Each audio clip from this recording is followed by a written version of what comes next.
Welcome back to Plow and Pantry. I'm Alicia if you're new here, and today I am going over some of my favorite homestead related books. They're not all just directly homestead. There's like food preservation, gardening, anything that could fit into the family of homesteading. I have been doing a series of my favorite YouTube channels, and I decided to do one of my favorite books too. So what I have here is I've separated things into stacks to go over with you, and I will link any that I can find links for below in the description box, but some of these are old and probably out of print and maybe not findable, but if you're really interested in them, maybe you could keep an eye out when you visit used bookstores, stuff like that. So I'm going to start with like the general homestead related books.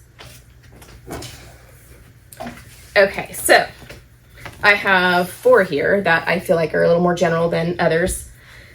Anything, I have just one of these. Well, I have more, but just one to show you. Anything Foxfire.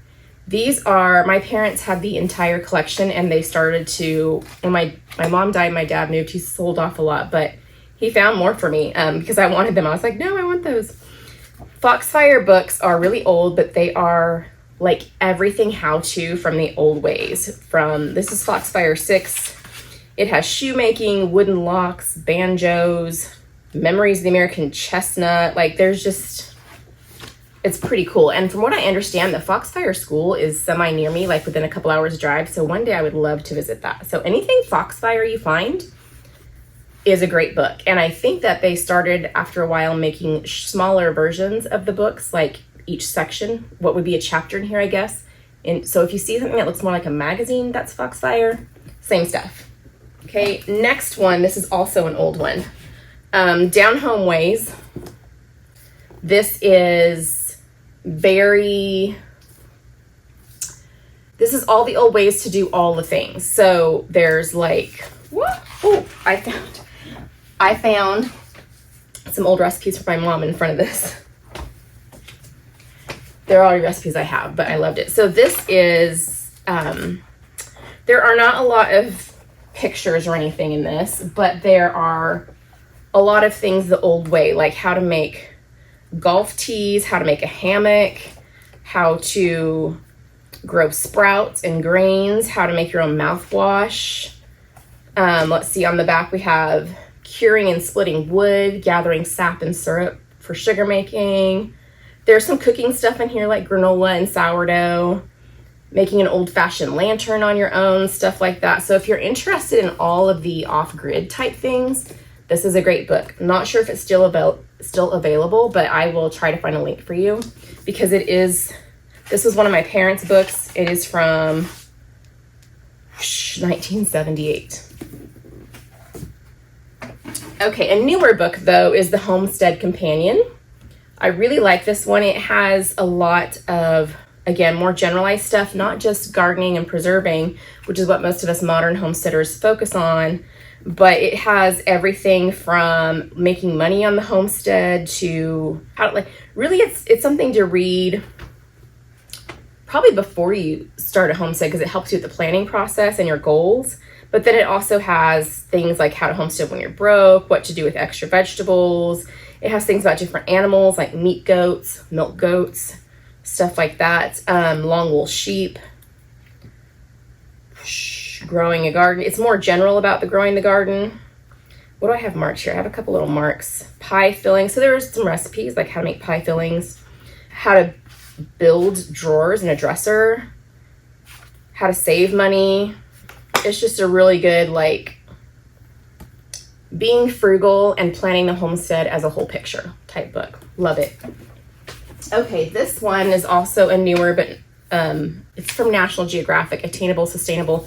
And this one I feel like hits where a lot of books miss for modern homesteading. And it has not only gorgeous pictures for everything, but it has more of a general overview to get you enough to get you started, enough information to get you started, but on more things. So for example, each chapter is a different section. So there's eat, make, clean, grow, farm, and trek. So for example, eating, you would have you know, your food preservation, dehydrating, drying herbs, canning at home, pickling, fermentation. It hits all the eating.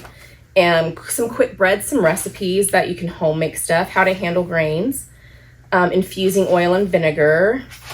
And then for making, you come up to things like candle making, making your own oil lamps, dyeing fabric with natural sources like plants,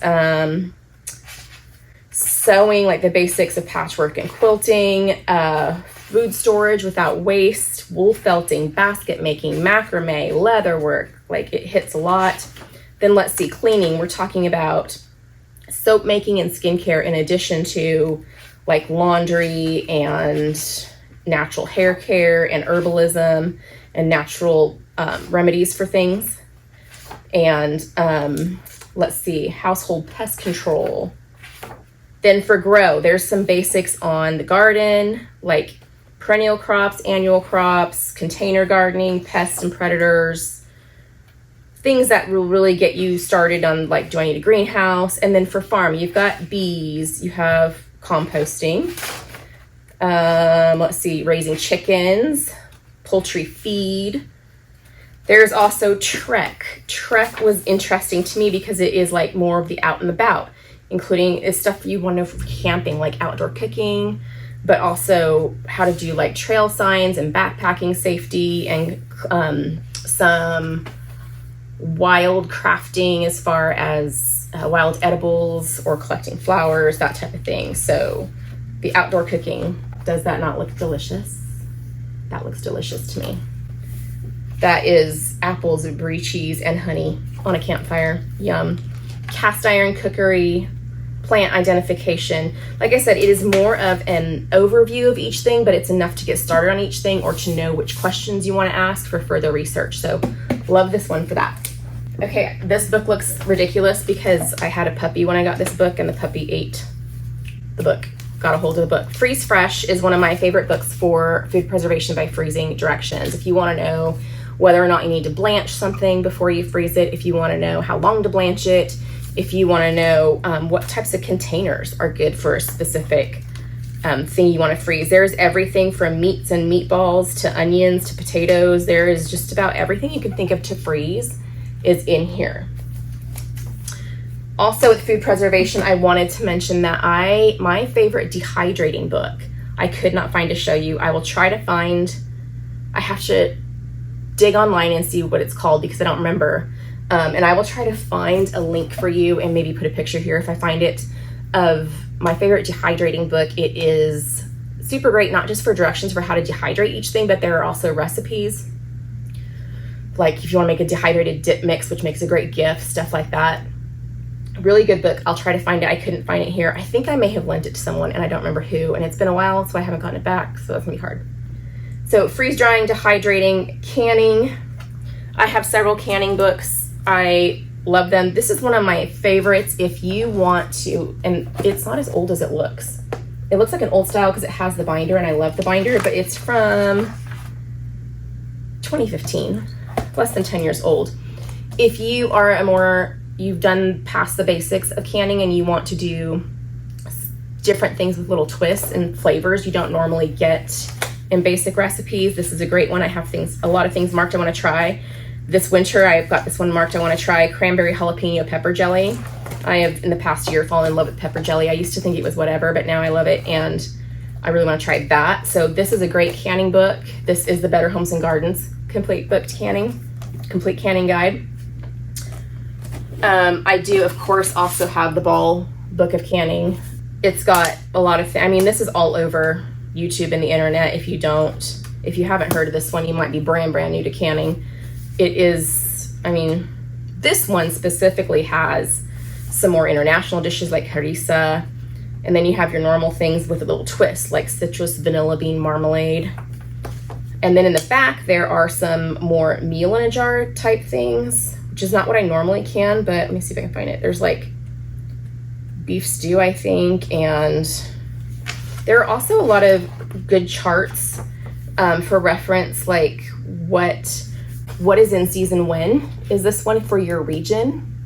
That's one thing I don't like about most seasonal cooking guides or what's in season right now guide is because it depends even in just the United States, what is in season in northern central US is way different than the South.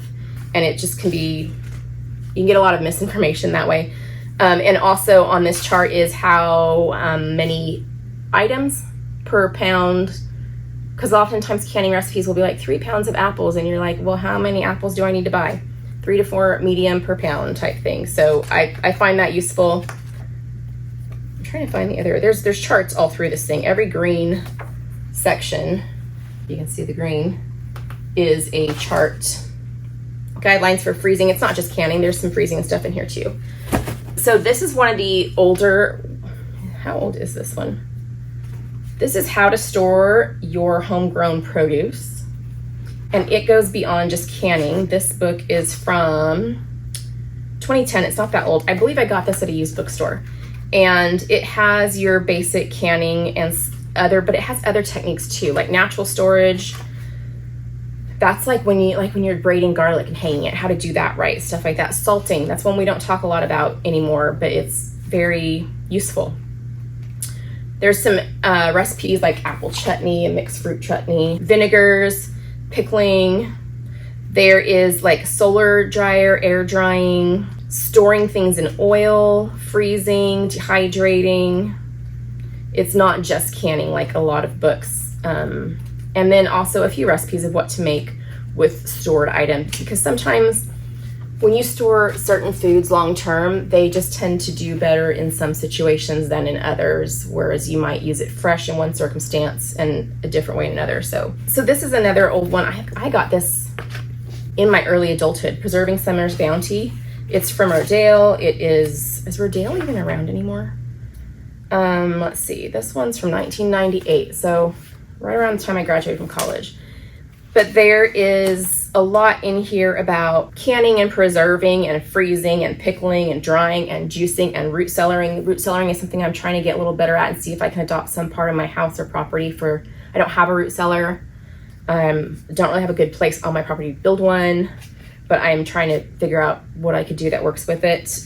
Recipes from the garden, casseroles, sauces, jellies, jams, salads, vegetables, desserts, beverages. There's a lot. This does not have a lot of pictures, but what I find useful is that you can look up just one thing, like corn right here, and it will give you like, what is it good for? Is corn good for canning? Is it good? There's like a little code here. Is it good for freezing, canning, pickling, fresh eating, whatever? It gives you a little code next to it. Like you can preserve this one food these 2 or 3 ways, because that can be different from one vegetable or fruit to another. So, and then in the back are a bunch of really good recipes: orange cilantro fettuccine, cranberry bread. We've got healthy bean dip, honey strawberry jam, herb blends like classic Venus herbs. I don't know how to say that. Curry powder, frozen. Then there's some other things to use with it, like teas. This is one of the most perused sections by me because I like to make my own herbal teas. So there's some blend ideas in here. Another food preservation book that's old is this Stocking Up. This is another one for my parents. And it is a little bit out of date as far as canning safe practices. You have to know what your current rules are. I just found a little note to my mom in here. Aw. From friends at church from like forever ago. This envelope might fall apart. Okay. This one is, what can I say about it? It is like how to preserve every fruit and vegetable, really. And there are everything like for apples, apple cider, apple juice. It's just, there's spiced vinegars, tomato sauce. There's a lot of what to do with each thing. And it's not just fruits and vegetables. There are meat here if you raise your own meat, ways to use and store and preserve your meat. So there's that one. One I'm sure you can still find is preserving with Pomona's pectin. I do like to use Pomona's pectin. I don't use it all the time, like for everything, but I do like to use it. And there's just, if this is mostly, in my opinion, mostly jams and jellies, which I don't make a ton of, but there are some fun things in here like plum cardamom, honey ginger peach, things that if you want to get a little more fancy, especially as the holidays approach and make some fancier jams or something, this could be a good one for you. I want to make the cherry amaretto conserve. That sounds delicious to me. So this one. This is also a really good one. Putting food by. If you are a beginner food preserver, now this is not one with just a bunch of canning recipes, although there are a lot of recipes. This is every type of food, every way to do it, from canning to freezing, dehydrating to curing to root cellaring. And you can look up, it's organized by type, like whether you're canning or root cellaring, but then it is also under that organized by type of food, which is similar but not the exact same as, and I should have brought it, and I will add it to the list, the National Center for Home Food Preservation. I have that book. You can find all that stuff that's in that book online. I just like having a printed version of things to flip through and refer back to. My National Center for Home Food Preservation book is like a mess because it's been dog-eared and used and flipped through and marked and stuff so many times. So that is mostly food preservation. Like I said, I will try to find that dehydrating book. Something a little more specific are these two books that are almost like cookbooks, but not completely. I feel like they are good references for the homestead person because we live kind of by seasons. And a book I love is Sweet Maple. This is by Michelle Visser, who I think she had a YouTube channel. I'm not sure if she still posts on it because she moved. But they lived on a maple farm. And so there's not only in here what I found useful, the whole like how to make syrup and what different trees you can make syrup from, but also recipes with it. A lot of things you wouldn't think of. Maple cream. I mean, that's not that hard, but there's a lot of in here. Maple popcorn, maple cinnamon rolls. This one was good to me, not just about the recipes, although they are great, but because I'm always looking to fill holes on my homestead, and one of the holes I've been trying to fill is a sweetener that we have here. What I'm down to is I need a sweetener source and I need a fat source, and this I figured maple would be a good sweetener source for me that I would like to have. I do have a couple maple trees on my property, but they're pretty young. I am hoping to get bees next spring, so I'll have honey as well. But this is really everything I felt like I needed to know to get syrup from my own trees in the future, and how to use syrup between now and then when I buy it. So I found this all-inclusive. Great book. And then this one is a cookbook, Bountiful, and this is a fairly new one. But what I love about it, let me check the date on this, 2013. What I love about this book is that it uses seasonal ingredients, and I'm always looking for more and more ways to use, not just preserve what I'm growing, but use what I'm growing while it's fresh in the garden, because that's when it is at its nutritional peak. That is when it tastes the best. Yes, I grow enough tomatoes to can to use all winter long, and I do that. But at the same time, I want to eat a lot of fresh tomatoes too. And so this has you using stuff you grow to make all kinds of things. Grilled cabbage wedges, kabocha squash with chicken stew, and you can look it up by main ingredient.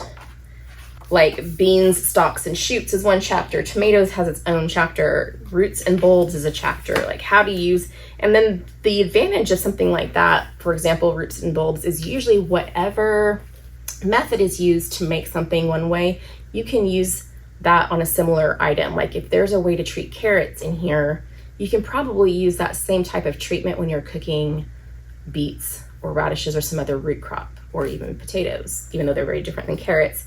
A lot of times, not every time, but a lot of times you can kind of transfer that, and that is, so it's kind of like a learning tool as well. So, different. Working on, one thing I don't know a whole lot about, but am working on learning more, is Herbal Remedies. And I have a couple Herbal Remedy books that have all been good, but this has been my favorite go-to. And this is one of those internet buys, the Lost Book of Herbal Remedies. What I love about this one is it makes it really easy to look up something, because what I have found is that every herb that's medicinal is used for a lot of different things. And so instead of being like, what should I do for this one scenario, I'm looking at my property and being like, okay, I have this, what can I use it for? Right now I have goldenrod in bloom everywhere. I need to harvest it. What can I use it for? And what I love about this is it not only makes it easy to look up a single item versus what you're trying to treat, although you can do that too, but it also tells you when to harvest it. Some things are better or have more potency if you harvest them like right after the morning dew, or if you harvest it before it even flowers, like just the bud or something like that. It also, of course, has its warnings that go with it, and so I find it really helpful. I also really appreciate books with color photographs when it comes to plant identification. That's just me, especially since most medicinal plants also have a look-alike that is poisonous. Sometimes I think the look-alike's not really that much alike, but sometimes it is. My favorite book in history for chickens is Stories Guide to Chickens. Really, any Stories Guide is a good book for whatever topic it is. I researched chickens for like 5 years before I sprung and got my own, which has now been 5 years. So been researching chickens for 10 years. And this is a great one, not only helping you set up and stuff, but helping you choose breeds, what is good and bad about each one, what to expect at certain ages so that you were not surprised. I can't tell you how many times I've come across one that's like, my chickens aren't laying yet. And I'm like, well, how old are they? And they're like 18 weeks. I'm like, well, that breed doesn't lay until 22 or 26 weeks, you know? So it's really helpful as far, if you are a new time chicken owner or about to get chickens, I would recommend this one. Okay, gardening. Let's move into the gardening books. I know I've got a lot, huh? I'm a book hound, you guys. I love books. If I could have one of those like multi-story libraries with the little rolling ladder that goes across it, that would be like, to me. Okay, seed to seed. This is for anybody who is interested in saving seed from any plant. It is very useful as far as whether or not you can and should save it, whether it needs to be isolated. Some things you want to make sure they're not cross-pollinated.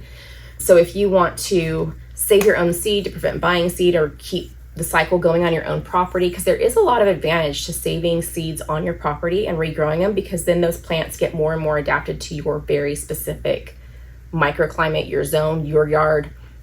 So there's a lot of advantage to that, and this book is great for every single family of seeds you can think of is in here. It is not like a colorful storybook. It's pretty dry, but is very informational, and you can look up just what thing you want to save from. So highly recommend that. If you're interested in saving seeds, I would say that is my number one go-to book. The Intelligent Gardener, Steve Solomon. So this is a book that I love, but don't also use. So in full disclosure here, this is for people who want to analyze your soil, specifically think about what plant you're growing in that soil, what nutrients that plant provides that you want to get from it, and how to maximize your garden to get the nutrients out of the plants, like for each specific crop. So if you are interested in that nerdy sciencey stuff, because I am, this is a good book for that kind of thing. These two books go together. The Backyard Berry book, Backyard Orchardist. These, if you're taking care of, and they're both Stella Otto, who is a fruit grower. If you are thinking of growing blueberries, strawberries, raspberries, blackberries, any of those, the Backyard Berry book is great. Orchardist for all fruit trees, nut trees. Is there anything besides fruits and nuts? They both have information about soil needs, about common pests, common problems like fungus, things like that, how to prune each thing separately, when to do things, how to find things that are great for your area specifically. So these are both things that when I first started planting berries and fruit trees, I referenced a lot, because while I grew up with a master gardener and we grew gardens wherever we lived my dad was in the Army, so we moved around a lot, so we couldn't really invest in long-term things like berry bushes and fruit trees. My dad retired when I was in high school, and we went in Central California is where we lived, because that's where my parents grew up, and we had citrus trees, but that was the extent of my knowledge for growing fruit trees, really, was citrus and some nut trees that grow in that area. But even then, the nut trees weren't on we had a pecan tree too, actually, but it's just different. Avocado, there was a whole lot. Here I'm growing apples and peaches and cherries and plums and blueberries and raspberries and blackberries and grapes and probably more I'm not thinking about right now, strawberries, stuff like that. So these have been, I would say they're all inclusive too. I don't think I need any other fruit tree books or any other berry books besides these two. So if you're growing one of those, good books. Okay, the Backyard Homestead Seasonal Planner. There is another book like this that is the Backyard Homestead Seasonal Vegetable Garden. Maybe not Homestead, Vegetable Garden. It's very, very similar to this, and I have them both. So here's the cool thing about this. It first gives you an all-inclusive look over your entire homestead and the seasons, and that includes things like, you know, clearing wood in the winter, when things are best done during the year, and how to kind of make rhythms out of your life on the homestead based on what needs to happen when. And then after all of that stuff, you have places where you can plug in dates for your specific area. So it's not like, oh, in April you should be doing this, which I love because, like I said earlier, it's different in different parts of the world and even just the US. So these are based on your finding like your first and last frost date and then making your tasks according to that. And so you can plug it in, you can refer to this year after year, and it is like detailed to you and your property. So this is a good one if you are just starting out on your homestead, you don't know exactly when to do what for some things, but there are, I mean, and it gets detailed for each section, not just spring, but like early spring, mid-spring, late spring. This is what you should be doing and how to define those times in your spot, your area. So great book. Okay, last one. I got this at a used bookstore and I have delved into it. This is another sciencey one, but I love it. This is the Breed Your Own Vegetable Garden Varieties by Carol Depp. I don't know if her name is Depp or Deep or Deppy, but this is something we've kind of lost in modern day. A lot of gardeners used to crossbreed their own varieties of vegetables. And it's not genetic modification, it's hybridization, which has been very common for hundreds of years. And I love the idea of doing crossbreeding things to make it better in my area. I'm actually, last year, this is the second year I've started an experiment with some tomatoes. And so this is for if you want to create your own vegetable variety of any type, not just tomatoes, but there's everything in here, you know, from beans to herbs to eggplant. Like you can just get in like how to collect, how to cross-pollinate, how to nurture, how to save, how to keep it going forward year after year until you get what you want. It's definitely a long-term investment to hybridize your own plants or to crossbreed your own plants, but that is something people used to do a lot more than they do. It wasn't like everybody did it, but a lot more people did it than do it today. And I love this. This was like just something I did not expect to find. It was at a used bookstore and I just was like, oh, so excited about it. And I'm excited about my tomato experiment. I'm on year 2. I think what I want to do is going to take about 4 to 7 years. So we'll see in the future. So those are the books that I went through. I was looking through these. I was looking through my nightstand. I was finding all the books and I was leaving some and keeping some, and the stack got bigger and bigger. And I was trying to narrow it down to just like a top 10 or something, and it just didn't work. There was just too much more to share. So those are some of my favorite books related to all things homesteading. If you have a favorite book, another book I lent to somebody and don't have here is the Encyclopedia of Country Living. Is it Carla Emery or is that the daughter? I'll find a picture and put it up here. Also a great book about the more generalized picture of homesteading and how to do things on your own. So I will include that here too. But I know it seems like a lot of books, but these are all things that I have enjoyed reading, that I have referred back to more than once, and not just like read and left it somewhere or put it on a shelf, but I've actually used them and I enjoy going back to them. And most of them I go back to several times a year, not just the 1 or 2 times when I'm doing something. So I hope you enjoyed looking at those books. Some of them may be new to you, some may not. But thank you for joining me here today. Let me know in the comments if you have a book recommendation that I should check out and please tell me why you like it so much. And I will hopefully see you guys on the next video. I hope you have a great day.